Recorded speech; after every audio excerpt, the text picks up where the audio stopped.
ओम नमः शिवाय। हर हर महादेव। आज वैशाख माह के शुक्ल पक्ष की षष्ठी तिथि और बुधवार है। आज स्कंद षष्ठी का व्रत भी रखा जाएगा। इस व्रत में भगवान कार्तिकेय की पूजा की जाती है। यह व्रत माताएं अपनी संतान की लंबी आयु और उज्जवल भविष्य के लिए करती है। और कल 23 अप्रैल को सप्तमी तिथि है। इस दिन गंगा सप्तमी का पावन पर्व मनाया जाएगा। साथ ही गुरुवार और पुष्य नक्षत्र है तो बहुत ही शुभ संयोग बन रहे हैं। इस दिन स्वार्थ सिद्धि योग और अमृत सिद्धि योग का दुर्लभ संयोग है, जो खरीदारी और नए कार्यों के लिए अत्यंत शुभ माना जाता है। अब अपने शुभारंभ करते हैं आज की कथा का। बोलो गणेश जी महाराज की जय हो। एक समय की बात है, एक गांव में एक भाई बहन रहा करते थे। बहन का नियम था कि वह रोजाना अपने भाई के दर्शन करके उसी के बाद भोजन करती थी। तो इसी तरह दोनों भाई बहन बड़े हो गए और उनकी शादी कर दी गई। बहन अपनी ससुराल चली गई। अब वो वहाँ भी जल्दी जल्दी घर का काम खत्म करती और फिर अपना भाई का मुख देखने के लिए अपने मायके आती। अपने भाई से मिलने के बाद ही घर जाकर भोजन करती। तो एक दिन रास्ते में एक पीपल के नीचे गणेश जी की मूर्ति रखी थी। उसने भगवान के सामने हाथ जोड़कर कहा कि हे गणेश जी भगवान, मेरे जैसा अमर सुहाग और मेरे जैसा अमर पीहर सबको दीजिए। यह कहकर वो अपने मायके चली गई। अब उसका रोजाना का नियम था, वह 2 मिनट गणेश जी भगवान की मूर्ति के आगे रुकती और वही बात कहती और फिर अपने भाई से मिलने के लिए चली जाती। एक दिन उसके पैरों में जंगल की झाड़ियों के कांटे चुभ गए। जैसे ही वो अपने भाई के घर पहुंची और भाई का मुख देखकर बैठ गई, तब भाभी ने पूछा कि ननंद पैसा आपके पैरों में क्या हो गया। तो वह कहने लगी कि भाभी, रास्ते में जंगल की झाड़ियों के कांटे गिरे थे, वो मेरे पाँवों में चुभ गए। तो उसकी भाभी ने गर्म पानी लाकर उसके पैर धोए और फिर पट्टी बांध दी, चाय पानी पिलाया और कुछ देर बातचीत करके जब उसकी ननंद अपने घर चली गई तो उसकी भाभी पीछे से कहने लगी कि आप किस तरह के भाई हैं। अपनी बहन के पैरों की तरफ देखा है, वो तो आपका मुख देखे बिना भोजन नहीं करती और आप अपनी बहन की तरफ ध्यान नहीं देते। देखा नहीं उसके पैरों में किस तरह से कांटे चुभे हुए थे। जाओ अभी के अभी रास्ता साफ करवा दो। तो यह सुनकर उसे बड़ा ही दुख हुआ कि मेरी बहन मेरा मुंह देखने के लिए यहाँ तक आती है और मैंने कभी भी ध्यान नहीं दिया कि वो किस तरह आती है, कितनी परेशान होती है। तो अपनी पत्नी को कहने लगा कि मैं अभी जाता हूँ और सारा रास्ता साफ करके आता हूँ। तो वह कुल्हाड़ी लेकर गया और सारी झाड़ियाँ काट कर रास्ता साफ कराया। रास्ते को साफ करते हुए उसने ध्यान नहीं दिया, गणेश जी की मूर्ति को भी वहाँ से हटा दी। तो यह देखकर गणेश जी भगवान गुस्सा हो गए। जब वह घर आया तो उसकी तबीयत खराब हो गई और गणेश जी के प्रकोप से वह मृत्यु को प्राप्त हो गया। गांव के लोग इकट्ठा हो गए, संस्कार की तैयारी करने लगे। तो उसकी पत्नी ने रोते हुए कहा कि भाई, आप लोग थोड़ी देर रुक जाइए, मेरी ननंद आने वाली है। वो अपना भाई का चेहरा देखे बिना भोजन नहीं करती।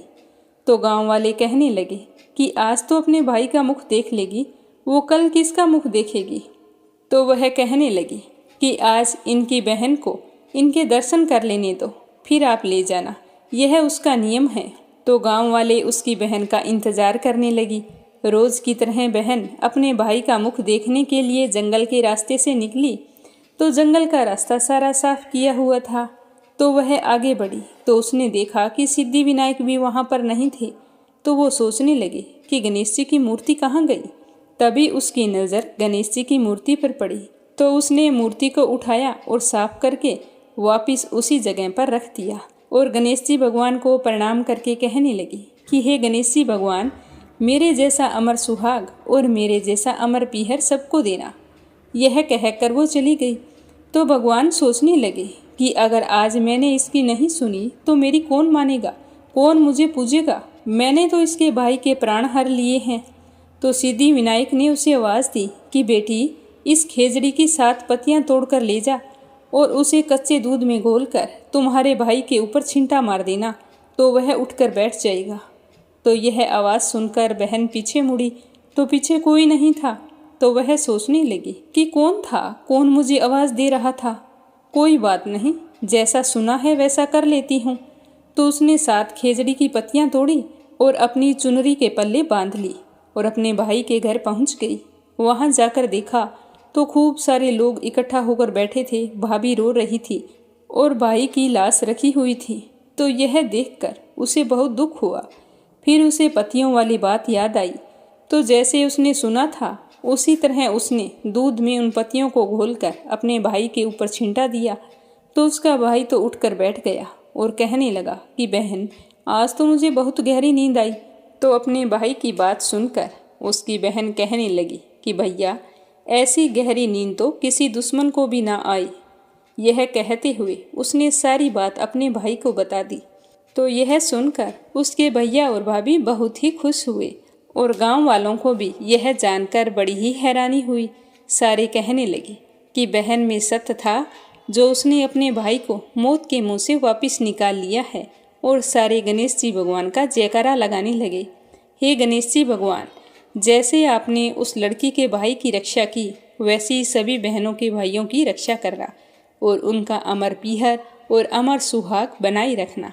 जो भी आपकी इस कथा को श्रद्धा भाव से सुने उसकी सारी मनोकामनाएं पूर्ण करना। बोलो गणेश जी भगवान की जय हो। अब अपने सुनेंगे श्री धर्मराज जी की संपूर्ण कथा। तो आप सभी इस कथा को पूरा ध्यान लगाकर सुनना। एक समय की बात है कि नैमिषारण्य तीर्थ में 88,000 सूत जी, शौनकादि ऋषिगण परम श्रद्धा के साथ पुराणों के ज्ञाता श्री सूत जी महाराज से पूछने लगे कि हे भगवान, हम आपके मुखार बिंद से धर्मराज जी की कथा और उसका विधान तथा महात्म्य सुनना चाहते हैं। सो आप हमें कृपया करके यही सुनाइए।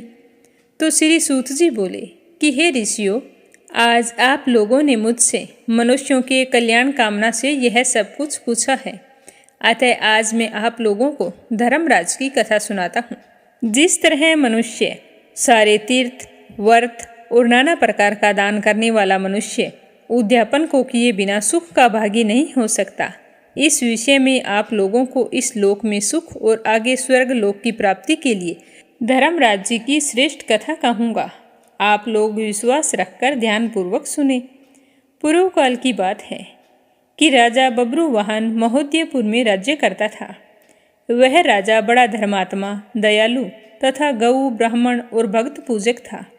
उसके राज्य में हरिदास विष्णु सेवक बड़ा तेजस्वी था।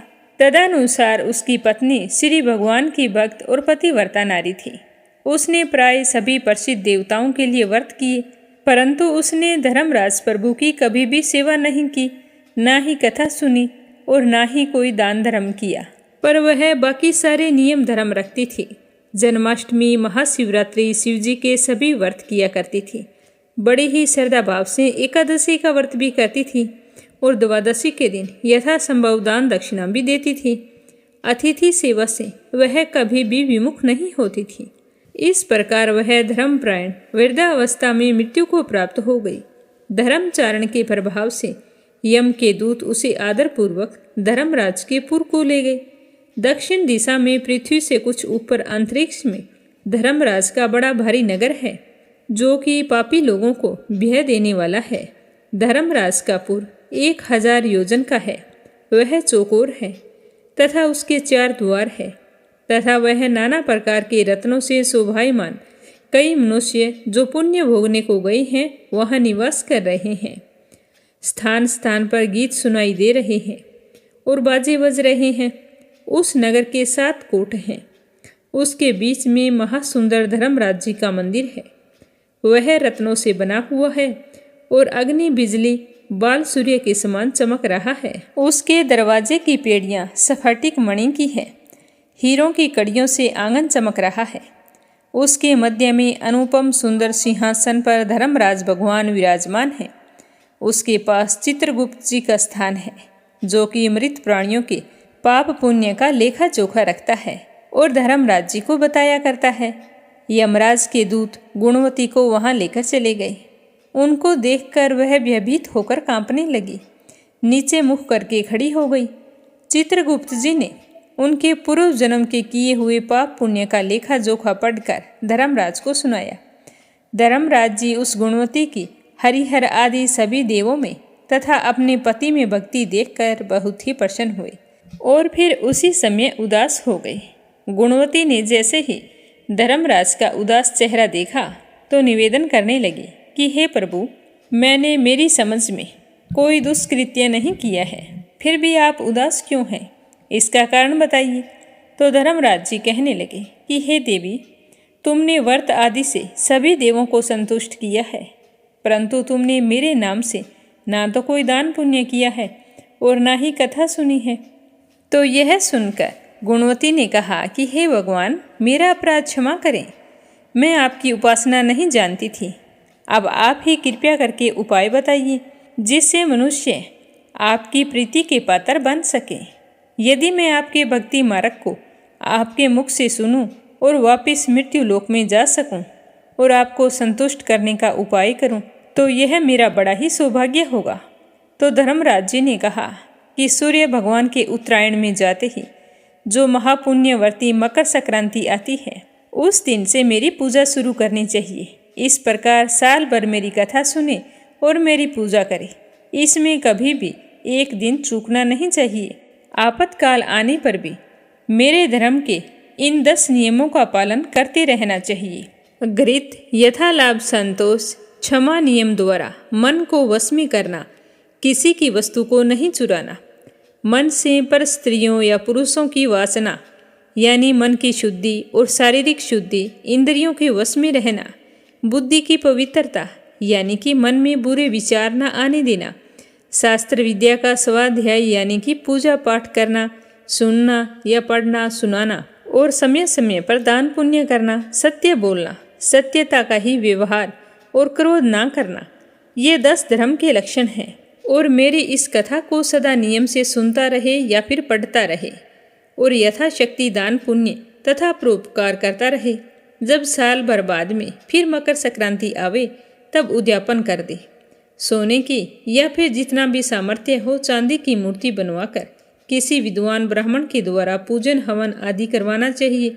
मूर्ति की प्राण प्रतिष्ठा करवाकर पंचामृत से स्नान करा के षोडशोपचार से उसकी पूजा करनी चाहिए। साथ में चित्रगुप्त जी की भी पूजा करनी चाहिए और सफ़ेद काले तिलों के लड्डुओं का भोग लगाना चाहिए। हमारी पूर्ण पुष्टि के लिए ब्राह्मण को भी भोजन करवाना चाहिए। बांस की छावरी में 5.25 सेर धान जवार का जो मुक्ता तुल्य माना है, किसी मंदिर या ब्राह्मण को भेंट करना चाहिए। स्वर्ग में चढ़ने के लिए सोने या चांदी की नसेनी धर्मराज मंदिर में दान करनी चाहिए। साथ में सुंदर बनाई हुई चारपाई, मुलायम गद्दा, रजाई और तकिया, इसके अलावा कंबल, पादुकाएं लकड़ी की और डंडी लगा हुआ लोटा, 5 कपड़े भी धर्मराज के निमित्त और यदि समर्थ हो तो सफ़ेद या काली गाय चित्रगुप्त के निमित्त धर्मराज मंदिर में दान करनी चाहिए। ये सभी वस्तुएं सर्वसाधारण के लिए है। धनवान व्यक्ति और भी दान करे तो अति उत्तम होता है। तो गुणवती धर्मराज जी की सारी बात सुनकर कहने लगी कि ये बात है तो मुझे एक बार फिर से संसार में भेजिए जिससे मैं आपकी कथा का प्रचार कर सकूं। तो धर्मराज ने गुणवती को भूलोक पर जाने की स्वीकृति दे दी। उसी समय उसके मृत शरीर में पुनः प्राणों का संचार हो गया और उसके पुत्र कहने लगे कि हमारी माताजी जीवित हो गई है। इसके बाद गुणवती ने अपने पति और पुत्र को सारी बात बताई जो धर्मराज जी ने मनुष्यों के कल्याण के लिए कही थी।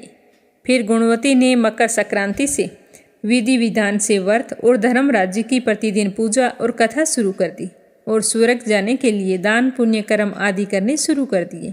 इस प्रकार गुणवती साल भर कथा सुनकर धर्म के 10 अंगों का पालन करके मृत्यु उपरांत वापिस स्वर्ग में पहुंचे तो देवताओं ने गुणवती का बहुत ही आदर सत्कार किया और वह वहां रहकर स्वर्ग के सुखों को भोगती रही। तो सूत जी कहने लगे कि हे ऋषियों, जिस घर में स्त्री या पुरुष इस धर्मराज भगवान की व्रत कथा को श्रद्धा भाव से पढ़ता है तो वह दुखों से मुक्त हो जाता है तथा संपूर्ण दान देने से पाप मुक्त हो जाता है। इसमें कोई संशय की बात नहीं है। मृत्यु काल में जो यमदूत लेने आते हैं वह भी उसको आदर पूर्वक लेकर जाते हैं और धर्मराज जी भी उसे सदा सुखी रखते हैं। यदि उन मनुष्यों के कुछ पाप बाकी भी हों तो शीघ्र ही पाप नाशक उपाय बताकर शीघ्र ही पाप मुक्त कराने में सहायक बन जाते हैं। गरुड़ पुराण आदि में लिखा है कि पापी लोगों को यमदूत भयानक यातनाएं देते हुए लेकर जाते हैं, परंतु धर्मराज जी की कथा वह दान पुण्य धर्मराज मंदिर में करते हैं, वह मनुष्य यमपुरी में कभी भी कष्ट नहीं पाता। वह शीघ्र ही स्वर्ग तथा मोक्ष को प्राप्त हो जाता है। बोलो धर्मराज जी की जय हो। एक समय की बात है, किसी गांव में एक औरत अपने बेटे और बहू के साथ रहती थी। कार्तिक का महीना आया तो सुबह सुबह उस लड़के की माँ गंगा स्नान के लिए जा रही थी, तो बहू से कह कर गई कि मेरे बेटे को सुबह रोटी दे देना, मुझे आते आते देर हो जाएगी। तो उसकी बहू कहने लगी कि ठीक है माँ जी, आप आराम से जाओ, मैं रोटी दे दूँगी। सुबह बेटा उठा तो उठते ही कहने लगा कि माँ मुझे रोटी दो। कहाँ हो माँ, मुझे भूख लगी है, रोटी दे दो। तो यह सुनकर उसकी पत्नी आई और कहने लगी कि ना तो तुम्हारी माँ यहाँ पर है और ना ही रोटी है, कुछ कमा कर लाओगे तो ही मैं रोटी दूंगी। सुबह उठते हो, ना कोई काम करते हो, ना पूजा पाठ करते हो, बस आँख खुलते ही आपको तो रोटी की याद आती है। तो वह अपनी पत्नी से कहने लगा कि मैं तो कमाना नहीं जानता हूँ। लेकिन उसकी बहू जिद पर अड़ी रही कि कमाई तो तुम्हें करनी ही पड़ेगी। तो वो कहने लगा कि अच्छा तुम ऐसा करो, आज मुझे 4 रोटी बना दो, आज मैं कमाई करके लाऊंगा, मुझ पर विश्वास रखो। तो उसकी पत्नी ने अपने पति की बात पर विश्वास करके उसे 4 रोटी बना दी। तो उसने रोटी खाई नहीं, साथ लेकर चल पड़ा। चलते चलते वह कुएं की मुंडेर पर जाकर बैठ गया और भगवान को याद करने लगा। कहने लगा कि हे राम, मैं कमाना नहीं जानता हूँ। भगवान उसकी बात सुनकर ब्राह्मण का भेष बनाकर आए और कहने लगे कि तुम इतने उदास क्यों बैठे हो। तो वह बोला कि मेरी पत्नी ने कहा है कि जब तुम कमाना जानोगे और कमा कर लाओगे तभी रोटी मिलेगी, पर मैं तो कमाना नहीं जानता हूँ।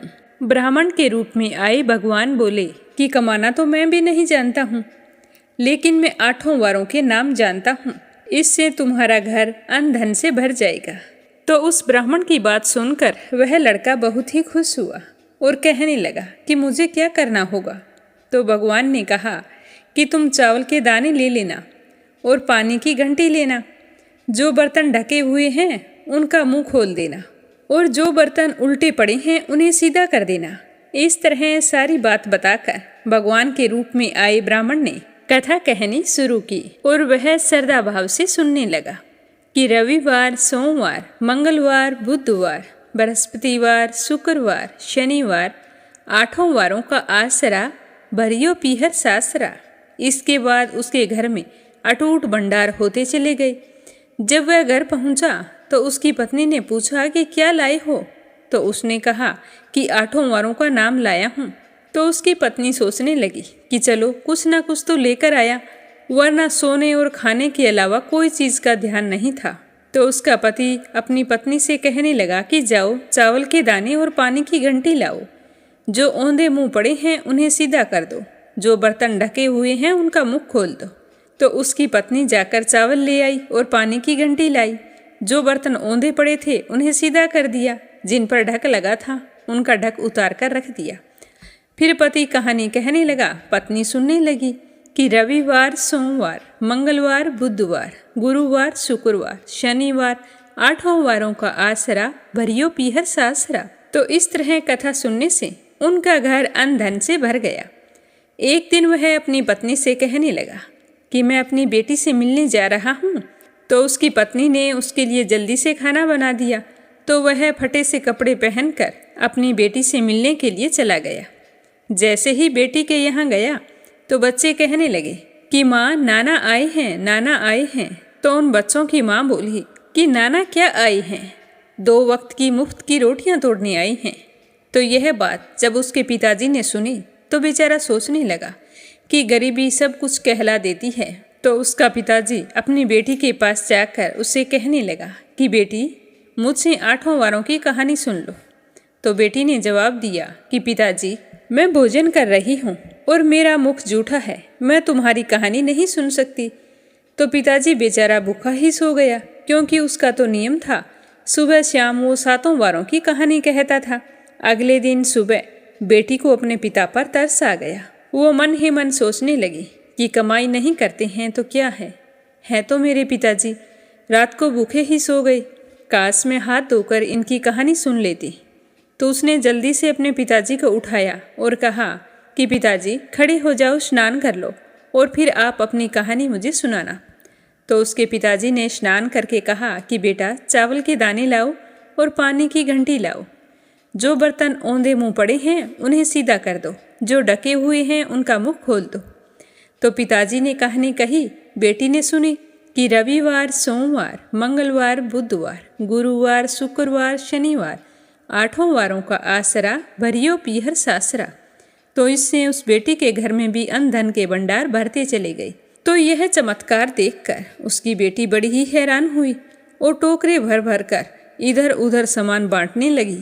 बेटी की पड़ोसन ने जब यह देखा तो कहा कि तुम तो बोल रही थी कि तुम्हारे पिताजी कुछ नहीं लाए हैं, 2 वक्त की मुफ्त की रोटियां तोड़ने आए हैं। मेरे पिताजी तो कोई काम भी नहीं करते, तो अब तुम वो सामान बांट रही हो, वो कहाँ से आया है? तुम्हारे पास तो इतना नहीं था। तो बेटी कहने लगी कि मेरे पिताजी आए तो खाली हाथ थे, पर ये तो 8 वारों की कहानी का फल है। जो मेरे पिताजी सुबह शाम कहते हैं उसी के बाद में भोजन करते हैं। तो पड़ोसन कहने लगी कि अपने पिता से कहो कि हमें भी 8 वारों की कहानी सुना दे। तो उनकी श्रद्धा भक्ति देखकर उसका पिताजी बहुत ही खुश हुआ और उन्हें 8 वारों की कहानी सुनाई, जिससे उनके घर में भी अन्न धन के भंडार भर गए। हे कार्तिकेय भगवान, जैसे आपने 8 वारों की कहानी सुनने से उनके भंडार भरे, उसी तरह जो आपकी इस कहानी को श्रद्धा भाव से सुने, सुनाए और हुंकारा भरे, उनके भी भरना, घर में सुख सौभाग्य का वास करना। अब अपने सुनते हैं वैशाख मास महात्म्य का आगे का अध्याय। बोलो श्री हरि विष्णु भगवान की जय हो।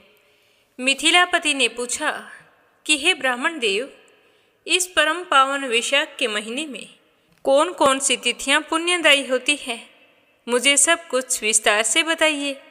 तो यह सुनकर श्रुतदेव जी कहने लगे कि सूर्य के मेष राशि पर स्थित होने पर वैशाख मास में 30 तिथियां पुण्यदायिनी मानी गई हैं। इस महीने की हर तिथि और हर वार अपने आप में बहुत ही पुण्यदायी होता है, लेकिन एकादशी में किया हुआ पुण्य कोटि गुना होता है। उसमें स्नान, दान, तपस्या, होम, देव पूजा, पुण्यकर्म एवं कथाओं को सुनना बहुत ही तत्काल मुक्ति देने वाला होता है।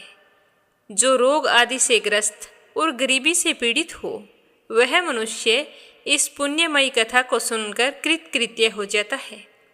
वैशाख मास मन से सेवन करने के योग्य है। जो भी व्यक्ति इस महीने में स्नान करे, धर्मों का पालन करे, तो इसके प्रति पूरी अपनी श्रद्धा रखे, क्योंकि यह महीना उत्तम गुणों से युक्त है। दरिद्र, धनाढ्य, पंगु, अंधा, नपुंसक, विधवा, साधारण स्त्री, पुरुष, बालक, युवा, वृद्ध तथा रोग से पीड़ित मनुष्य ही क्यों ना हो, वैशाख मास का धर्म सबके लिए अत्यंत सुख साध्य है। परम पुण्यमयी वैशाख के महीने में जब सूर्य मेष राशि में स्थित हो, तब पाप नाशिनी अमावस्या कोटि गया के समान फल देने वाली होती है। हे राजन, जब पृथ्वी पर राजा सावर्णी का शासन था, उस समय 30वें कलयुग के अंत में सभी धर्मों का लोप हो चुका था। उसी समय आनर्त देश में धर्मवर्ण नाम से विख्यात एक ब्राह्मण रहा करते थे। मुनिवर धर्मवर्ण ने उस कलयुग में ही किसी समय महात्मा मुनियों के सत्र याग में सम्मिलित होने के लिए पुष्कर क्षेत्र की यात्रा की।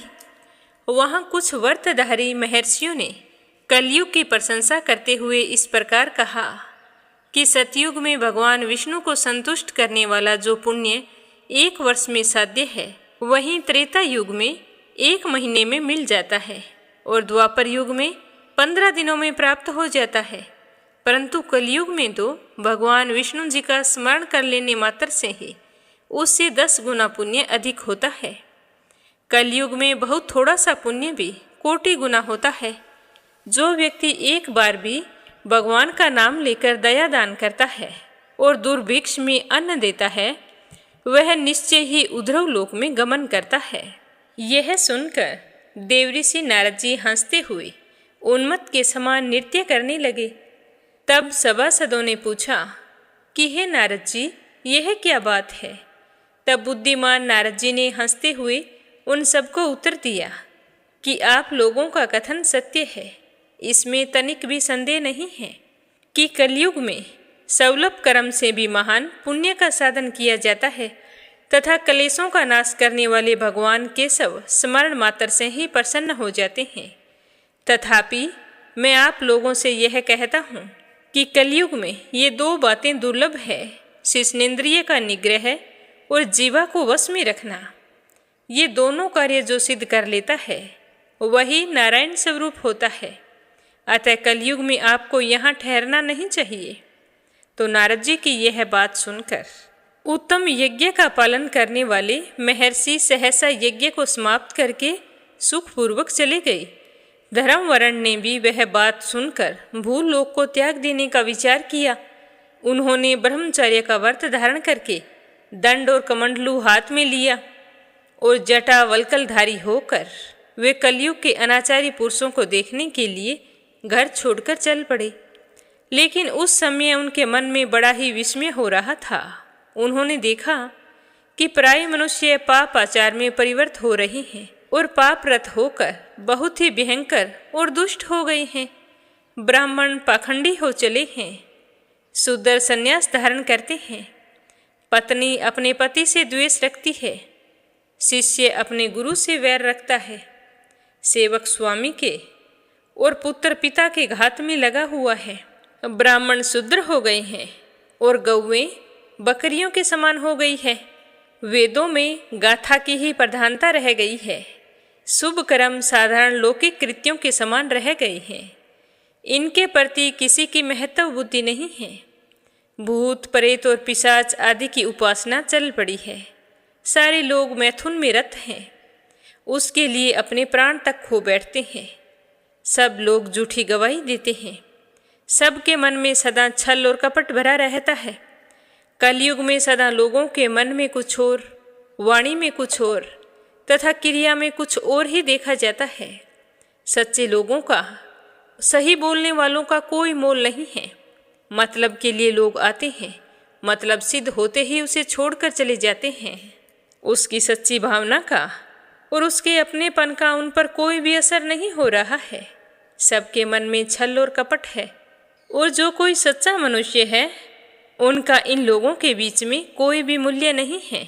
सभी की विद्या किसी न किसी स्वार्थ को लेकर ही की जाती है और केवल राजभवन में उसका आदर होता है। संगीत आदि कलात्मक विद्याएं भी राजाओं को प्रिय है। कलयुग में अधम मनुष्य पूजे जाते हैं, श्रेष्ठ पुरुषों की अवहेलना होती है। कलयुग में वेदों के विद्वान ब्राह्मण और गरीब होते हैं। लोगों में प्राय भगवान की भक्ति नहीं होती। पुण्य क्षेत्र में पाखंड अधिक बढ़ गया है। शूद्र लोग जटाधारी तपस्वी बनकर धर्म की व्याख्या करते हैं। सभी मनुष्य अल्पायु, दयाहीन और सठ हो गए हैं। कलयुग में प्राय सभी धर्म के व्याख्याता बन जाते हैं और दूसरों से कुछ लेने में ही उत्सव मनाते हैं। धन राशि पाने के लिए धर्म का झूठा बखान करते रहते हैं। चाहे कुछ जाने या कुछ ना जाने, ज्ञानी बनकर घूमते हैं। अपनी पूजा कराना चाहते हैं और व्यर्थ में ही दूसरों की निंदा करते हैं। अपने घर आने पर सभी अपने स्वामी के दोषों की चर्चा में ही तत्पर रहते हैं। कलयुग में लोग साधुओं को नहीं जानते और पापियों को बहुत आदर देते हैं। और दुष्ट मनुष्य इतने दुष्ट होते हैं कि साधु पुरुषों का उन्हें अगर एक भी दोष मिल जाए तो उसका ढिंढोरा पीट देते हैं और पाप आत्माओं के दोष समूह को अपने हृदय में समेटकर उसके गुणों का बखान करने लगते हैं। कलयुग में गुणहीन मनुष्य दूसरे के गुण को ना देखकर उनके दोष को ही ग्रहण करते हैं। जैसे पानी में रहने वाली जोंक प्राणियों के रक्त को पीती है, जल को नहीं पीती, उसी प्रकार जोंक के धर्म से संयुक्त हो मनुष्य दूसरे का ही खून चूसते हैं। औषधियाँ शक्तिहीन होती है, ऋतुओं में उल्ट फेर हो जाता है, सब राष्ट्रों में अकाल पड़ता है और कन्या का समय पर विवाह नहीं किया जाता।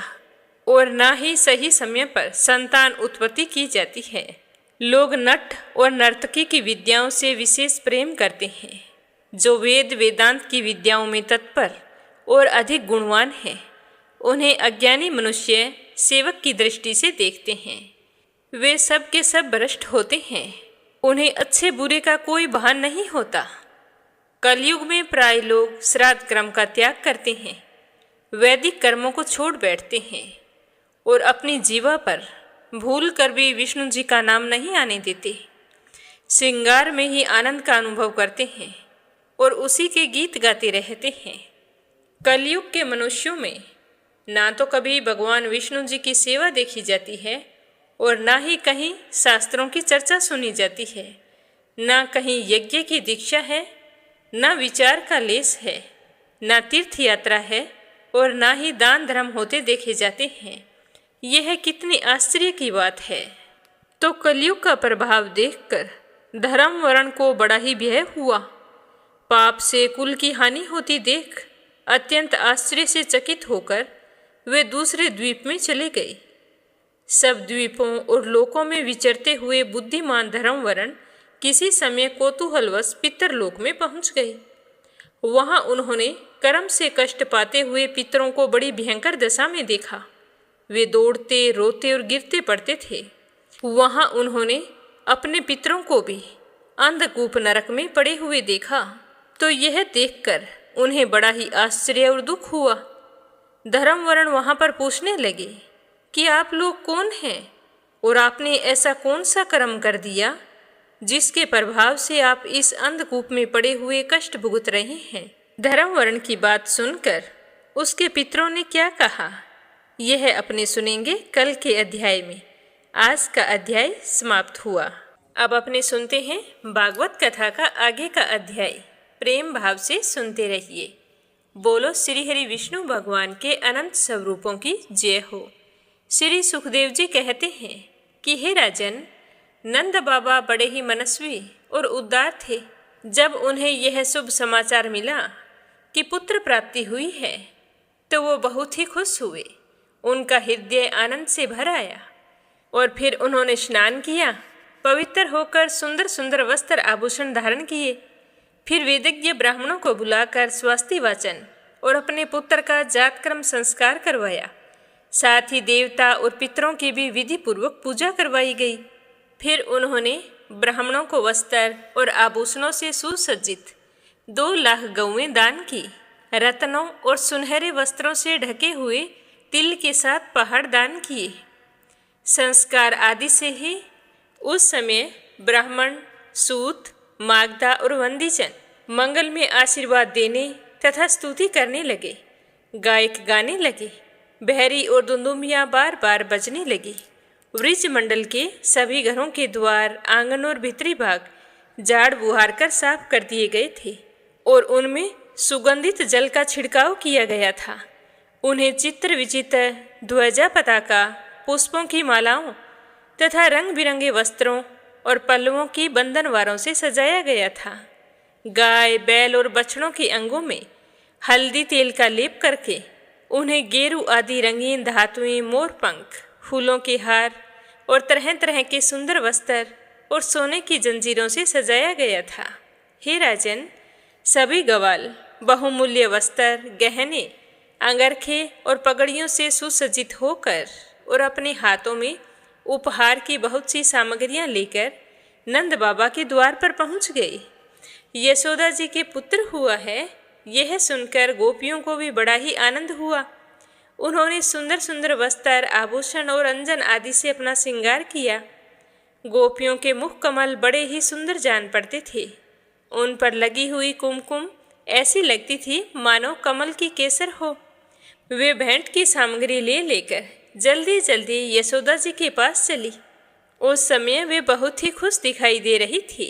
गोपियों के कानों में चमकती हुई मणियों के कुंडल झिलमिला रहे थे। गले में सोने के हार जगमग जगमग कर रहे थे। वे बड़े सुंदर सुंदर रंग बिरंगे वस्त्र पहने हुए थे और मार्ग में उनकी चोटियों में जो फूल लगाए गए थे वो बरसते ही जा रहे थे। हाथों में जड़ाऊ कंगन थे उनकी चमक अलग ही शोभा पा रही थी। उनके कानों के कुंडल, पयोदर और हार हिलते जाते थे। इस प्रकार नंद बाबा के घर जाते समय उनकी बड़ी ही अनूठी शोभा हो रही थी।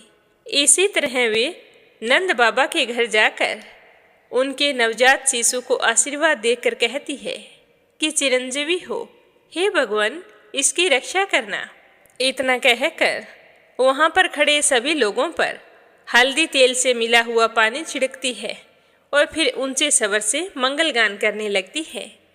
भगवान श्री कृष्ण समस्त जगत के एकमात्र स्वामी हैं। उनके ऐश्वर्य, माधुर्य, वात्सल्य सभी अनंत है। जब वे नंद बाबा के वृक्ष में प्रकट हुए, उस समय उनके जन्म का महान उत्सव मनाया गया। उसमें बड़े बड़े विचित्र और मंगलमय बाजे बजाए जाने लगे।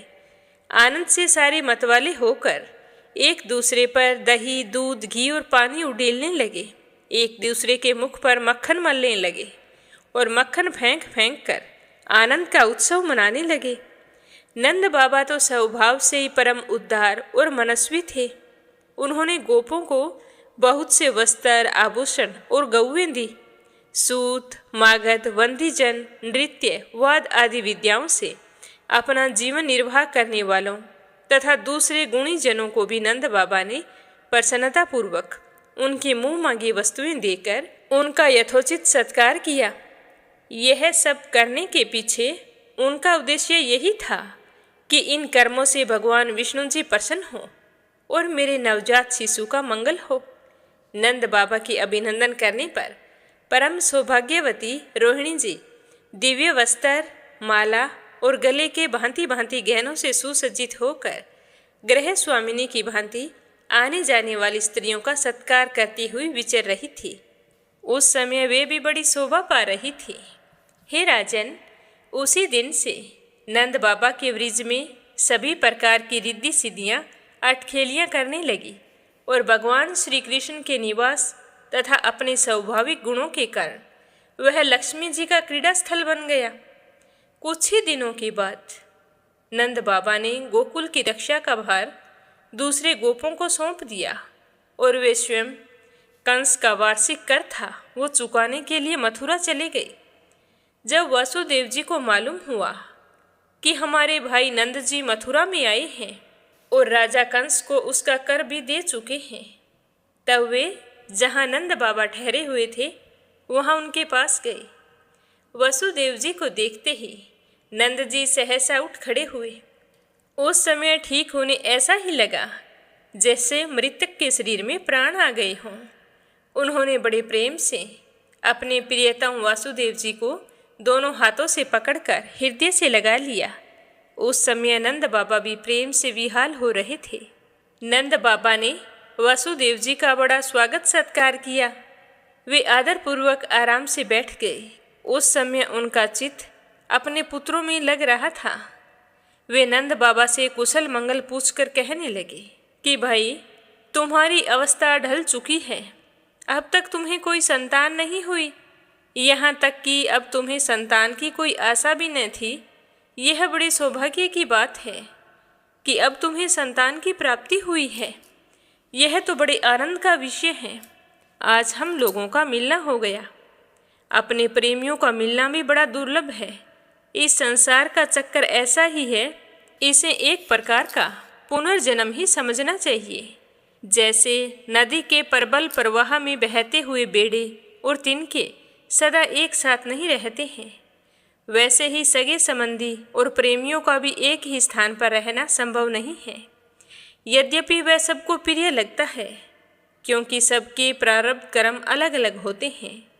आजकल तुम जिस महावन में अपने भाई बंधु और स्वजनों के साथ रहते हो, उसमें जल, घास, लता, पत्थर आदि तो भरे पूरे होंगे ना। वह वन पशुओं के लिए अनुकूल और सब तरह के रोगों से बचा होगा। हे नंद जी, मेरा लड़का अपनी माँ रोहिणी के साथ तुम्हारे वृक्ष में रहता है। उसका लालन पालन तुम और यशोदा करते हो, इसीलिए वह तुम्ही को अपना माता पिता मान रहा होगा। वह ठीक तो होगा।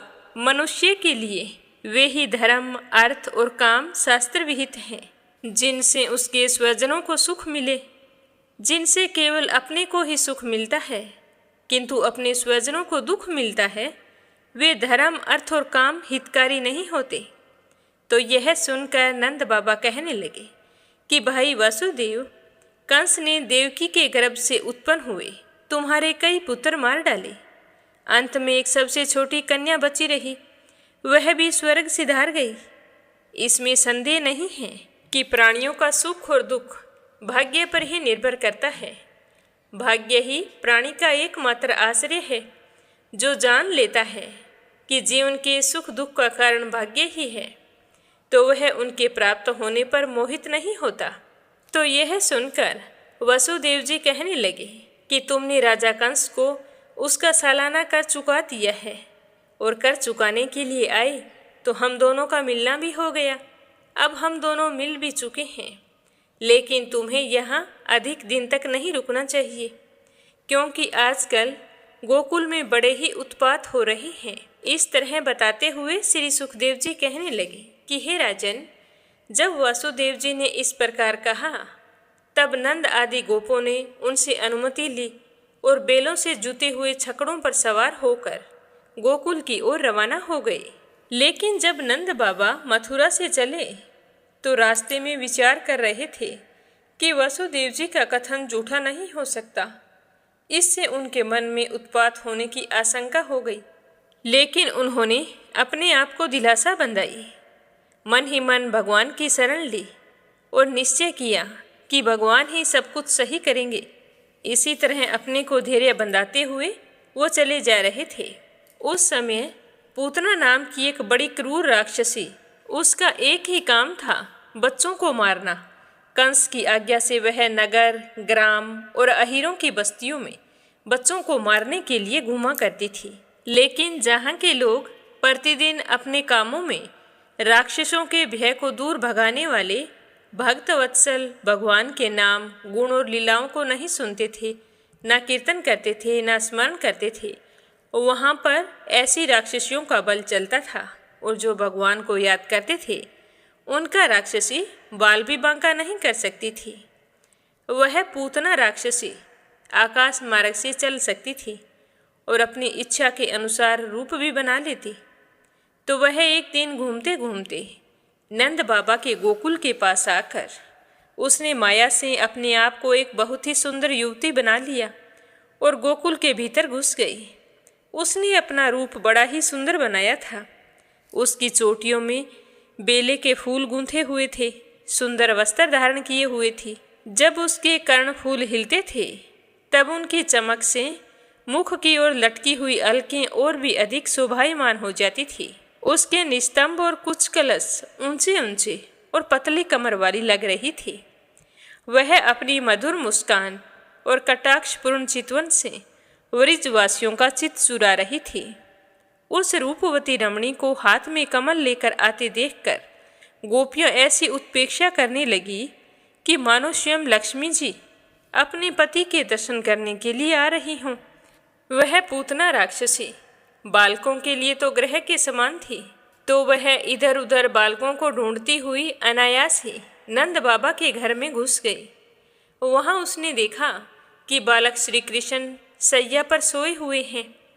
भगवान श्री कृष्ण दुष्टों के काल हैं, परंतु जैसे आग राख की ढेरी में अपने आप को छिपाई रखती है, वैसे ही उस समय उन्होंने अपने प्रचंड तेज को छिपा रखा था। भगवान श्री कृष्ण चर अचर सभी प्राणियों की आत्मा है, इसीलिए उन्होंने उसी क्षण जान लिया था कि यह बच्चों को मार डालने वाली पूतना ग्रह है। और यह जानते ही कान्हा जी ने तो अपने नेत्र बंद कर लिए। जैसे कोई पुरुष भ्रमवश सोए हुए सांप को रस्सी समझकर उठा लेता है, वैसे ही अपने काल रूप भगवान श्री कृष्ण को पूतना ने अपनी गोद में उठा लिया। जैसे मखमली मयान के भीतर छिपी हुई तीखी धार वाली तलवार होती है, उसी के समान पूतना का हृदय बड़ा कुटिल था, किंतु ऊपर से वह बहुत ही मधुर और सुंदर व्यवहार कर रही थी। देखने में वह एक बहुत ही अच्छी महिला जान पड़ती थी। इसीलिए रोहिणी जी और यशोदा जी ने उसे घर के भीतर आई देखकर उसकी सुंदरता देखकर बड़ी ही हैरान हुई और चुपचाप खड़ी खड़ी देखती रही। उसे कुछ भी नहीं कहा कि तुम यहाँ पर क्यों आई हो, किससे पूछ कर आई हो, क्योंकि वह बहुत ही सुंदर लग रही थी। इधर वह भयानक राक्षसी, जिसने सुंदर युवती का रूप धारण कर रखा था, उसने कान्हा जी को अपनी गोद में सुला लिया और उसके मुख में अपना स्तन दे दिया, जिसमें बड़ा भयंकर और किसी भी प्रकार से ना पचने वाला जहर लगा हुआ था। भगवान ने क्रोध को अपना साथी बनाया और दोनों हाथों से उसके स्तनों को जोर से दबाकर उसके प्राणों के साथ उसका दूध पीने लगे। अब कान्हा जी तो उसका दूध पी रहे थे और उनका साथी क्रोध था, वो प्राण पीने लगा। अब तो पूतना के प्राणों के आश्रयभूत सभी मर्म स्थान फटने लगे।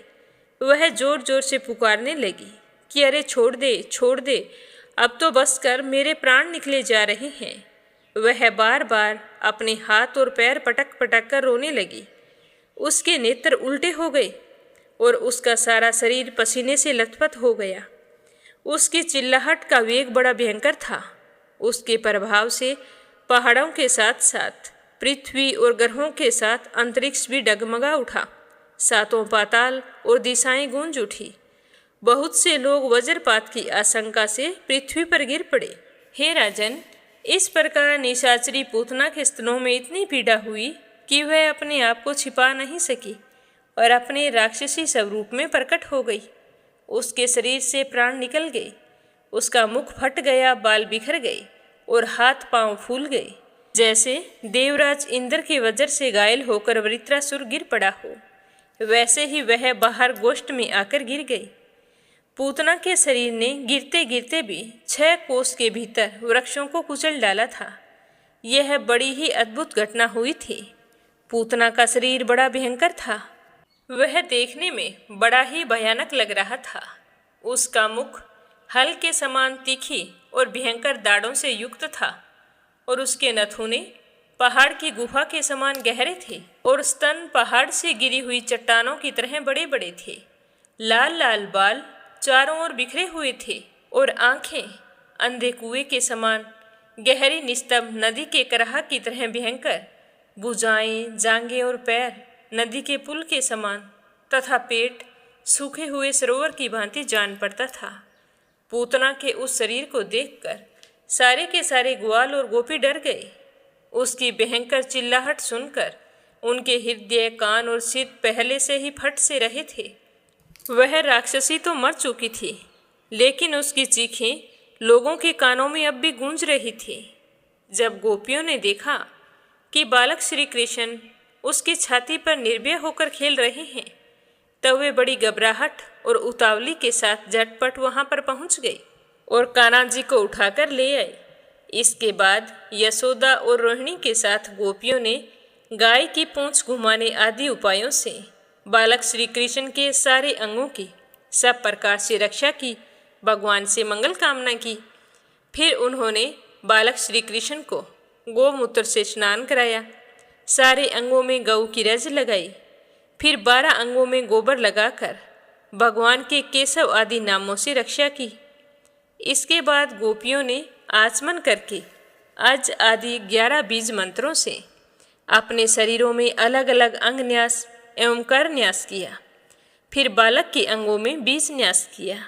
वे कहने लगी कि ऐ जन्मा भगवान तेरे पैरों की रक्षा करे, मणिमान घुटनों की रक्षा करे, यज्ञ पुरुष जांघों की रक्षा करे, अच्युत तुम्हारे कमर की रक्षा करे, हयग्रीव पेट की रक्षा करे, केशव हृदय की रक्षा करे, ईश वक्ष स्थल की रक्षा करे, सूर्य कंठ की रक्षा करे, विष्णु बाहों की रक्षा करे, उरुक्रम मुख की रक्षा करे और ईश्वर सिर की रक्षा करे। चक्रधर भगवान रक्षा के लिए हमेशा तेरे आगे रहें, गदाधारी श्री हरि पीछे रहें। कर्म से धनुष और खड़ग धारण करने वाले भगवान मधुसूदन दोनों अजन दोनों बगलों में, शंखधारी उरु गाय चारों कोनों में, उपेंद्र ऊपर, हलधर पृथ्वी पर और भगवान परम पुरुष तेरे सब और रक्षा के लिए रहें। ऋषिकेश भगवान इंद्रियों की रक्षा करें और नारायण प्राणों की रक्षा करें। श्वेत द्वीप अधिपति चित्त की रक्षा करें और योगेश्वर मन की रक्षा करें। प्रश्नि गर्भ तेरी बुद्धि की रक्षा करें। परमात्मा भगवान तेरे अहंकार की रक्षा करें। खेलते समय गोविंद रक्षा करें, सोते समय माधव रक्षा करें। चलते समय भगवान बैकुंठ और बैठते समय भगवान श्रीपति तेरी रक्षा करें। भोजन के समय समस्त ग्रहों को भयभीत करने वाले यज्ञ भोक्ता भगवान तेरी सदैव रक्षा करें। डाकिनी, राक्षसी और कुष्मांडा आदि बाल ग्रह, भूत, प्रेत, पिशाच, यज्ञ, राक्षस और विनायक, कोटरा, रेवती, ज्येष्ठा, पूतना, मार्तिका आदि शरीर, प्राण तथा इंद्रियों का नाश करने वाले उन्माद एवं अपस्मार आदि रोग, स्वप्न में देखे हुए महान उत्पात, वृद्ध ग्रह और बाल ग्रह आदि, ये सभी अनिष्ट भगवान विष्णु का नाम उच्चारण करने से भयभीत होकर नष्ट हो जाएं। इस तरह बताते हुए श्री सुखदेव जी कहने लगे कि हे राजन, इस प्रकार गोपियों ने प्रेम पास में बंद कर कान्हा जी की रक्षा की कामना की। माता यशोदा ने अपने पुत्र को दूध पिलाया और फिर पालने में सुला दिया। उसी समय नंद बाबा और उनके साथी गोप मथुरा से गोकुल में पहुंच गए। जब उन्होंने पूतना का भयंकर शरीर देखा तब वे आश्चर्यचकित हो गए और कहने लगे कि ये तो बड़े आश्चर्य की बात है।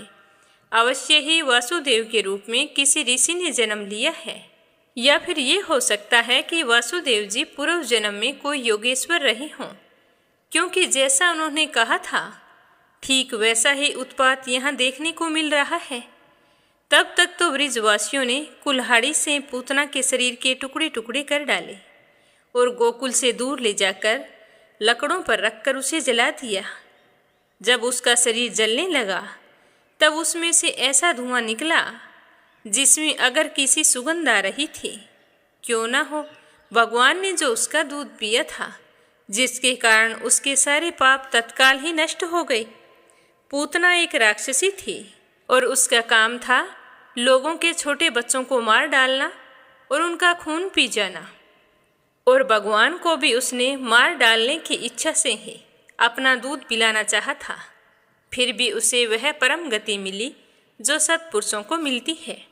कहते हैं कि ऐसी स्थिति में जो पर ब्रह्मा परमात्मा भगवान श्री कृष्ण को श्रद्धा और भक्ति से माता के समान अनुराग पूर्वक अपनी प्रिय से प्रिय वस्तु और उनको प्रिय लगने वाली वस्तु समर्पित करते हैं, तो उनके संबंध में तो कहना ही क्या है। भगवान के चरण कमल सबके वंदनीय ब्रह्मा जी, शंकर जी आदि देवताओं के द्वारा भी वंदित हैं। वे भक्तों के हृदय की पूंजी हैं। उन्हीं चरणों से भगवान ने पूतना का शरीर दबाकर उसका दूध पिया था। माना कि वह राक्षसी थी, परंतु उसे उत्तम से उत्तम गति जो माता को मिलनी चाहिए वो प्राप्त हुई थी। तो उन गौओं और माताओं के बारे में तो कहना ही क्या है, जिनका दूध भगवान ने बड़े प्रेम से पिया था। हे परीक्षित, देवकी नंदन भगवान केवल्य आदि सब प्रकार की मुक्ति और सब कुछ देने वाले हैं। उन्होंने वृज की गोपियों और गौओं का वह दूध जो भगवान के प्रति पुत्र भाव होने से वात्सल्य स्नेह की अधिकता के कारण स्वयं ही जहता रहता था, भर पेट पान किया था। हे राजन, वे गौवें और गोपियाँ जो नित्य निरंतर भगवान श्री कृष्ण को ही अपने पुत्र के रूप में देखती थी, वे फिर से जन्म मृत्यु रूपी संसार के चक्कर में कभी नहीं पड़ सकती थी, क्योंकि यह संसार तो अज्ञान का ही कारण है। नंद बाबा के साथ आने वाले वृजवासियों की नाक में जब चिता के धुएं की सुगंध पहुंची, तब सारे कहने लगे कि यह क्या है, ये ऐसी सुगंध कहाँ से आ रही है। इस प्रकार कहते हुए वे सारे वृज में पहुंच गए। वहाँ गोपों ने पूतना के आने से लेकर मरने तक का सारा वृत्तांत उन्हें कह सुनाया। तो वे लोग पूतना की मृत्यु और श्री कृष्ण जी के कुशल पूर्वक बच जाने की बात सुनकर बड़े ही आश्चर्यचकित हुए। उदार शिरोमणि नंद बाबा ने मृत्यु के मुख से बचे हुए अपने लल्ला को देखकर गोद में उठा लिया और हृदय से लगा लिया। बार बार उसका माथा चूमकर मन ही मन बड़े आनंदित हो रहे थे और भगवान का धन्यवाद कर रहे थे कि लाख लाख शुक्र है जो मेरा लल्ला सकुशल है। इस तरह बताते हुए श्री सुखदेव जी कहने लगे कि हे राजन, यह पूतना मोक्ष भगवान श्री कृष्ण की अद्भुत बाल लीला है। जो मनुष्य श्रद्धापूर्वक इसको सुनता है उसे भगवान श्री कृष्ण के प्रति प्रेम हो जाता है। तो यह सब सुनकर राजा परीक्षित पूछने लगे कि हे भगवान, सर्वशक्तिमान भगवान श्री हरि ने अनेकों अवतार धारण करके बहुत सी सुंदर और सुनने में मधुर लगने वाली लीलाएं की थी। वे सभी मेरे हृदय को बहुत ही प्रिय लगती है।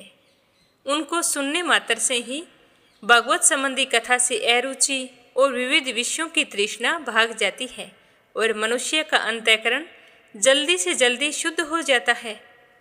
भगवान के चरणों में भक्ति और उनके भक्तजनों से प्रेम भी प्राप्त हो जाता है। अतः हे भगवान, अगर आप मुझे उन सब को सुनने का अधिकारी समझते हैं तो भगवान की उन मनोहर लीलाओं का वर्णन कीजिए। मैं सुनने के लिए बड़ा ही उत्सुक हूँ। भगवान श्री कृष्ण ने मनुष्य लोक में प्रकट होकर मनुष्य जाति के स्वभाव का अनुसरण करते हुए जो बाल लीलाएं की थी, अवश्य ही वे अत्यंत अद्भुत है। इसीलिए आप अब उनकी दूसरी बाल लीलाओं का वर्णन कीजिए। मेरे कान सुनने के लिए बेचैन हो रहे हैं। तो इससे आगे अपने सुनेंगे कल की कथा में। आज की कथा को यहीं पर विराम देते हैं। प्रेम भाव से सुनने के लिए आप सभी का बहुत बहुत धन्यवाद। भगवान श्री हरि का आशीर्वाद पाने के लिए नित्य नियम से सुनते रहिए। वैशाख का पुण्यदायी शुक्ल पक्ष चल रहा है और इस महीने में विष्णु जी की कथाओं को ज़्यादा से ज़्यादा सुनना बहुत ही फलदायी होता है। बोलो विष्णु भगवान की जय हो। अब अपने सुनते हैं राधा रानी की कथा। प्राचीन समय की बात है कि बरसाना और उसके आसपास के इलाकों में बहुत ही भयंकर अकाल पड़ गया। वहाँ रहने वाले लोगों और साधु संतों को भोजन की बहुत ही दिक्कत आने लगी। भीषण अकाल के कारण चारों ओर हाहाकार मच गया। भूख प्यास से परेशान लोग गांव छोड़कर चले गए। उसी गांव में एक संत जी रहा करते थे। उन्हें भिक्षा में जो कुछ मिलता था उससे वो पहले राधा रानी को भोग लगाते थे, उसके बाद स्वयं भोजन करते थे। पर भीषण अकाल के कारण संत जी को भिक्षा मिलनी बंद हो गई। उनकी कोठड़ी में पड़ा सारा सामान भी समाप्त हो गया। अब और कोई चारा नहीं था जिसके सहारे वो बरसाना गांव में रह सके। ना चाहते हुए भी उन्होंने बरसाना गांव को छोड़ने का मन बनाया और अपनी आंखों से आंसू बहाते हुए राधा रानी से क्षमा मांगने लगे। कहने लगे कि राधा रानी, मुझे क्षमा करना। मैं बरसाना गांव को कभी नहीं छोड़ना चाहता था, पर आज मैं मजबूर हूँ कि मुझे यह गांव छोड़ना पड़ रहा है। इस तरह संत जी करुण विलाप करने लगे। काफ़ी देर तक यूं ही परेशान बैठे रहे। फिर जैसे ही बरसाना गांव को छोड़कर जा रहे थे तो उनके आंखों से आंसुओं की धारा बह रही थी और दुखी मन से जा रहे थे। तभी बरसाना की गली में संत जी के सामने एक सुंदर सी कन्या आई और कहने लगी कि बाबा, आप कहाँ जा रहे हैं? तो संत जी ने उदास होकर कहा कि बेटा, क्या बताऊं कि कहाँ जा रहा हूँ। गांव में बुरी तरह से अकाल पड़ गया है। भिक्षा प्राप्त नहीं हो रही है, इसीलिए पेट की भूख को शांत करने के लिए यहाँ से कहीं दूर चला जाऊंगा। तो संत जी की बात सुनकर वह कन्या कहने लगी कि बाबा, मैं वेद श्रीधर की पुत्री राधा हूँ। आप वहाँ जाकर कहना कि जो आपके आले में भोजन पड़ा है वो मुझे भिक्षा में दे दो। आपको भिक्षा जरूर मिलेगी। आप इस तरह से दुखी और निराश होकर बरसाना को छोड़कर मत जाइए। यह कहकर वो कन्या चली गई। संत जी उस कन्या के बताए अनुसार वेद जी के घर पर पहुँचे और भिक्षा के लिए आवाज़ लगाई। तो वेद जी बाहर आए और कहने लगे कि बाबा, आज तो आपको भिक्षा नहीं मिलेगी, क्योंकि आज तो घर में खाने के लिए एक अन्न का दाना भी नहीं है। तो संत जी कहने लगे कि मुझे तो आपकी पुत्री राधा ने भेजा है और उसने कहा था कि माँ को कहना कि आले में जो भोजन बनाकर रखा है वो मुझे दे दे। तो वेद जी ने हैरान होते हुए संत जी को बताया कि मेरी पुत्री राधा की मृत्यु तो कई साल पहले हो गई थी। यह बताते बताते वेद जी का गला भर आया और कहने लगे, फिर आपको कौन सी राधा मिली थी? तो संत जी ने कहा कि आप अपने आले में जाकर देखो तो सही। क्या पता उस लड़की ने सही कहा हो। तो संत जी के कहने पर वेद जी घर के अंदर गए। जाकर आले में देखा तो वहाँ तो तरह तरह के भोजन रखे थे। तो वेद जी की पत्नी कहने लगी कि ये भोजन मैंने तो यहाँ पर कभी नहीं रखा। तो वेद जी ने जल्दी से उस भोजन को उठाया और संत जी को लाकर दे दिया और कहने लगे कि संत जी, ये तो श्री राधा रानी की कृपा है। तो यह सुनकर संत जी बड़े ही खुश हुए और सोचने लगे कि रास्ते में आज मुझे राधा रानी के दर्शन हुए थे। तो वेद जी कहने लगे कि बाबा, आप ऐसा करना, प्रतिदिन यहाँ से भोजन लेकर चले जाना और फिर कभी बरसाना गांव को छोड़ने की सोचना भी मत। तो संत जी बहुत ही खुश होकर अपनी कुटिया में आ गए और हमेशा की तरह पहले राधा रानी को भोग लगाया, फिर स्वयं भोजन किया। अब राधा रानी की कृपा से संत जी के प्रतिदिन खाने का इंतजाम हो जाता था और संत जी को बरसाना गांव छोड़कर नहीं जाना पड़ा। तभी तो कहते हैं कि बड़ी ही करुणामयी है राधा रानी। वह अपने भक्तों का सदैव ख्याल रखती है। अगर हम सच्चे मन से राधा रानी का नाम जपते हैं तो हमारी सारी मनोकामनाएं पूर्ण होती है। राधा रानी की कृपा से हमें हमारे जीवन में कभी भी मुसीबतों का सामना नहीं करना पड़ता। प्रेम से बोलो राधा रानी की जय हो।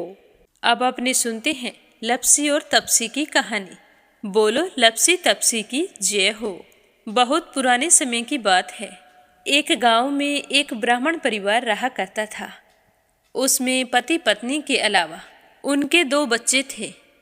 एक बेटा था, एक बेटी थी। ब्राह्मण दंपति बहुत ही सरल स्वभाव के थे। समय मिलने पर प्रभु का स्मरण किया करते थे। उनकी बेटी बहुत ही संस्कारी और सुशील थी, लेकिन उनका बेटा आवारा किस्म का था।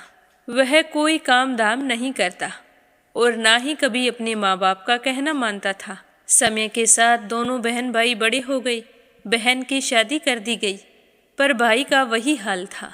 उसके माँ बाप ने उसे समझाया कि बेटा, अब हम वृद्ध हो चले हैं, तुम कोई काम किया करो। लेकिन उस पर उनकी बातों का कोई असर नहीं होता था। तो एक दिन ब्राह्मणी अपने पति से कहने लगी कि स्वामी, आप बिल्कुल काम छोड़ दीजिए। जब घर में कुछ भी नहीं होगा तो यह अपनी जिम्मेदारी समझेगा और काम पर लग जाएगा। तो ब्राह्मण ने दूसरे दिन से काम पर जाना छोड़ दिया। तो यह देखकर उनके बेटे ने कोई काम नहीं किया और चोरी करने चला गया। आते जाते राहगीरों को लूट लेता और उसी से अपने घर का गुजारा किया करता था। तो उसकी लूटने और चोरी करने की आदत से सारे गांव वाले उसे लपसी कहने लगे। तो लपसी की इस हरकत से उसके माँ बाप बहुत ही दुखी रहते थे, पर वह किसी की सुनने के लिए तैयार नहीं था। इसी तरह समय बीतता गया।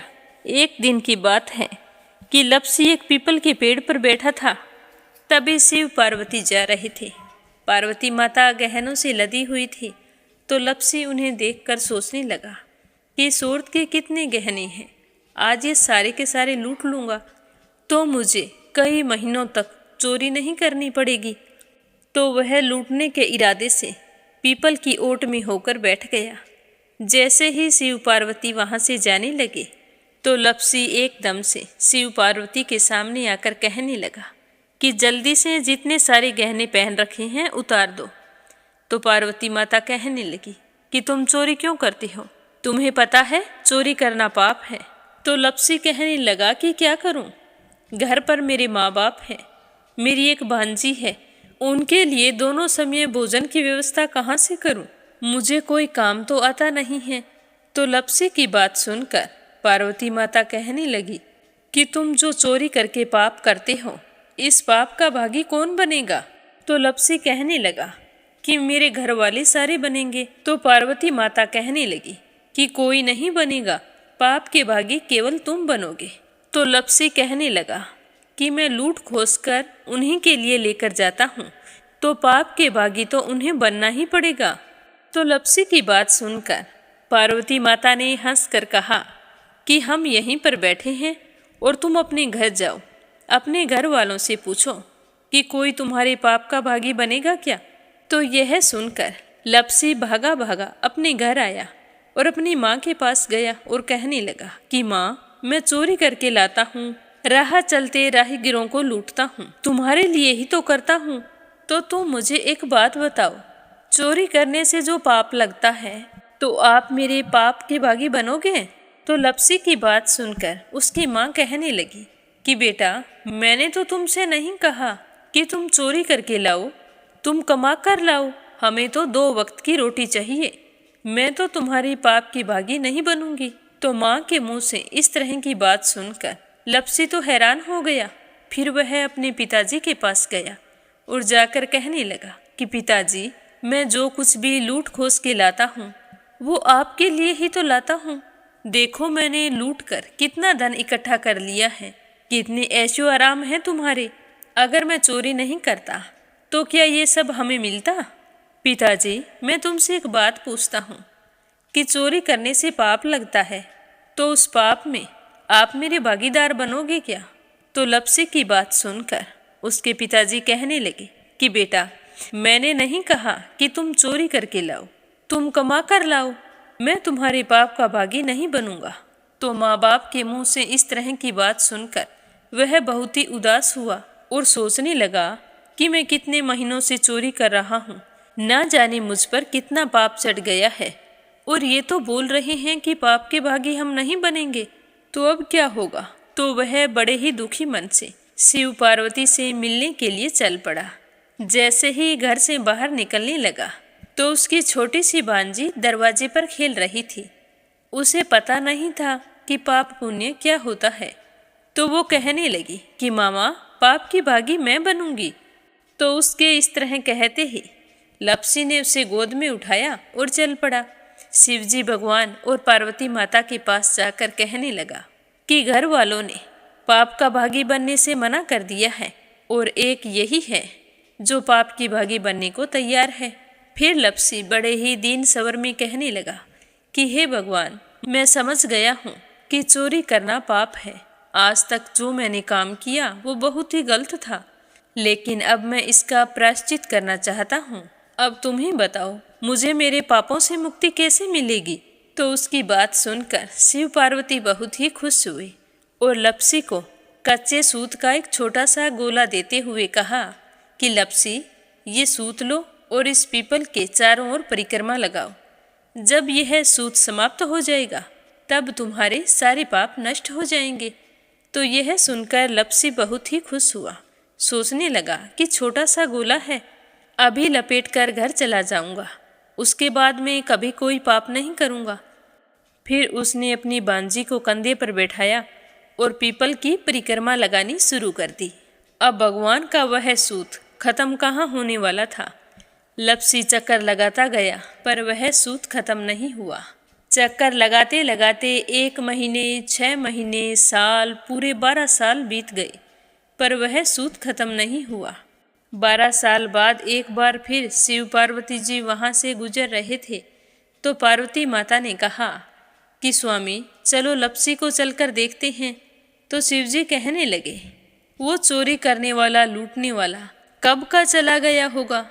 तो पार्वती माता कहने लगी कि नहीं स्वामी, चलकर देखने में क्या जाता है, चलो एक बार देखते हैं। तो शिव पार्वती जी जैसे ही पीपल वृक्ष के पास आए तो देखा कि लप्सी तो अब भी चक्कर लगा रहा है। वहाँ चारों ओर गहरी खाई हो गई है और लप्सी की बड़ी बड़ी दाढ़ी, मूंछें, नाखून बढ़ गए हैं। तो यह देखकर पार्वती माता ने कहा कि देखो स्वामी, आप तो कह रहे थे कि वो कब का ही चला गया, देखो इसके मन में सच्ची भक्ति है। तो पार्वती की बात सुनकर शिवजी ने कहा कि चलो अभी देख लेता हूँ। तो यह कहकर शिवजी ने एक सोने का कड़ा लप्सी के आगे फेंक दिया। तो लप्सी ने झट से उसके ऊपर पैर कर लिया। फिर अचानक से उसका ध्यान शिव पार्वती जी की ओर गया, तो वो हाथ जोड़कर कहने लगा कि भगवान, अब तो मेरे पाप समाप्त हो गए होंगे, आप मुझे यहाँ से जाने की आज्ञा दीजिए। आपका यह सूत अभी तक खत्म नहीं हुआ है। तो शिवजी भगवान ने कहा कि तुम्हारे पाप कर्म भी अभी तक पूरे नहीं हुए हैं। तो शिवजी की बात सुनकर लप्सी कहने लगा कि भगवान, मुझे पूरे 12 वर्ष हो गए हैं आपकी भक्ति करते करते, और अब भी आप मुझ पर शक कर रहे हैं। तो शिवजी ने कहा कि अपना पैर उठाओ। तो जैसे ही लपसी ने अपना पैर उठाया तो उसके पैर के नीचे सोने का कड़ा था। तो यह देखकर लपसी शर्मिंदा हो गया और कहने लगा कि प्रभु, गलती हो गई, मुझे माफ़ करो, आगे से मैं ऐसी गलती कभी नहीं करूँगा। तो शिव जी कहने लगे कि नहीं लपसी, तुम्हारा पाप ऐसे पूरा नहीं हो सकता। अब तुम्हें 12 वर्ष तक और इसी तरह परिक्रमा करनी होगी, उसी के बाद तुम्हारे पाप समाप्त होंगे। यह कहकर शिव पार्वती वहाँ से चले गए और वह फिर से पीपल के पेड़ की परिक्रमा करता रहा। करते करते 12 साल बीत गए।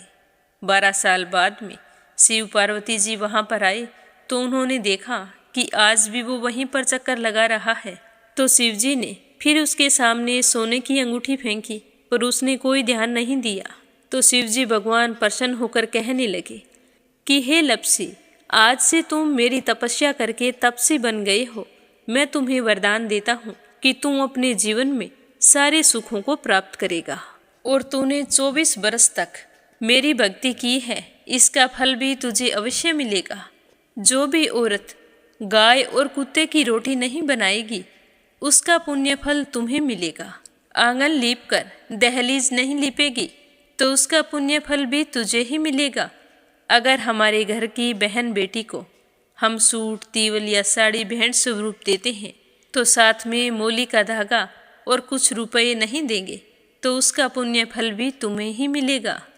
अगर कोई दिए से दिया जलाएगा, तो उसका पुण्य फल भी तुम्हें ही मिलेगा। अगर व्रत और पूजा पाठ में सारी कहानी सुन ले और तुम्हारी कहानी ना सुने, तो उसका पुण्य फल भी तुम्हें ही मिलेगा। कहा जाता है कि तभी से सुबह पहली रोटी गाय की और सुबह की अंतिम रोटी छोटी बनाई जाती है, और शाम को अंतिम रोटी बड़ी बनाई जाती है जो कुत्ते की होती है। और दिए से दिया भी नहीं जलाया जाता।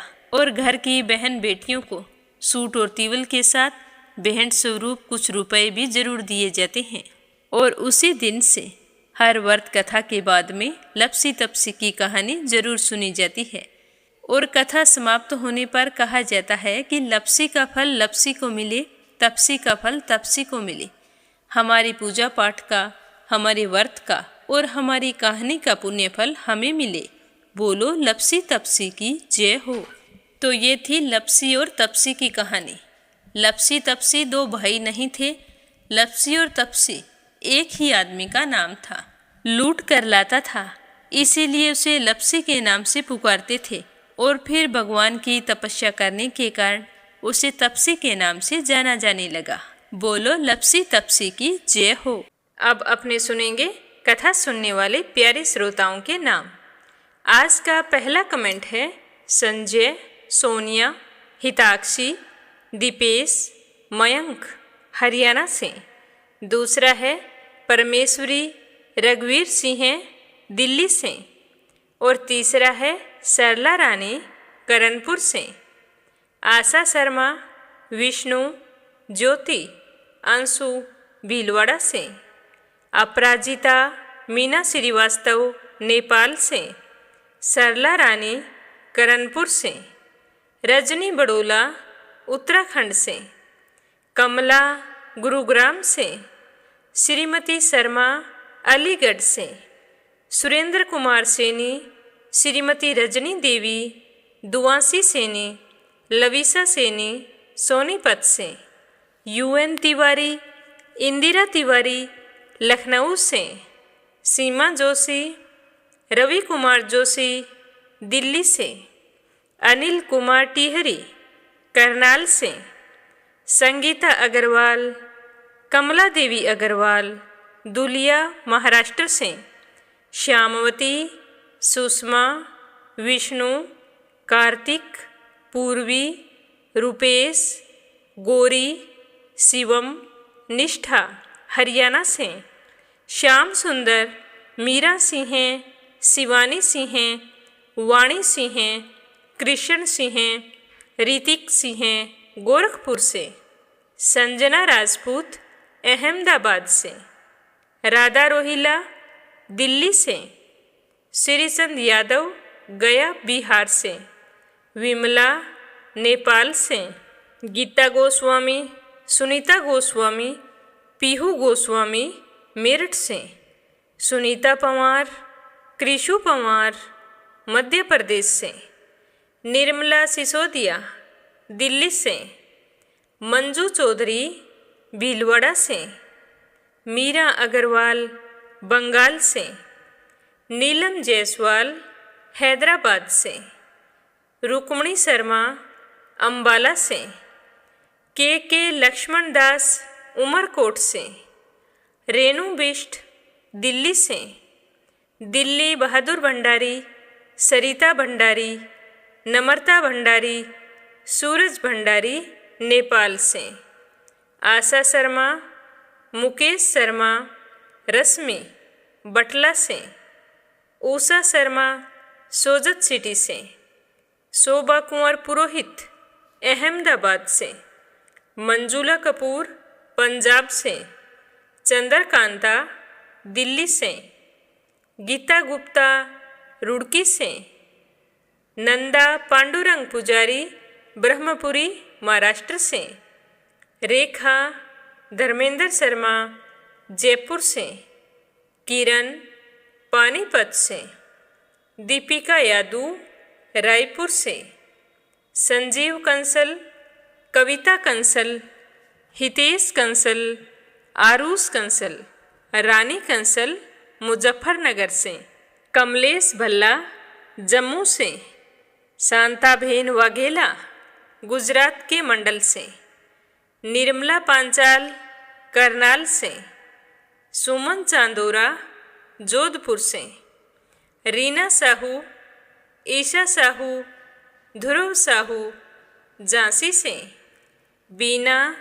देविका कनिका वार्ष्णे अलीगढ़ से, देवी सिंह कार्तिक, पायल, सौम्या, उमा रघुवंशी गजबा सोदा से, पूजा पाठक उत्तराखंड देहरादून कोसानी से, सावित्री, ईश्वरलाल, राजेश, मीनू, निखिल, शुभम, भारती रामचंदानी गाजियाबाद से, कुसुम बघेल दिल्ली से, राधा मिश्रा, सोनम मिश्रा, सीता मिश्रा, गौरी मिश्रा, जानवी मिश्रा, माधवी मिश्रा बारामकी से, स्मिता सीताराम गायकवाड़ महाराष्ट्र से। आप सभी श्रोताओं का बहुत बहुत धन्यवाद। अपना प्यार और सहयोग हमेशा यूं ही बनाए रखें। इस चैनल पर प्रस्तुत होने वाली कथाओं को रोजाना नियम से सुने और ज़्यादा से ज़्यादा दूसरे विष्णु भक्तों में शेयर करें।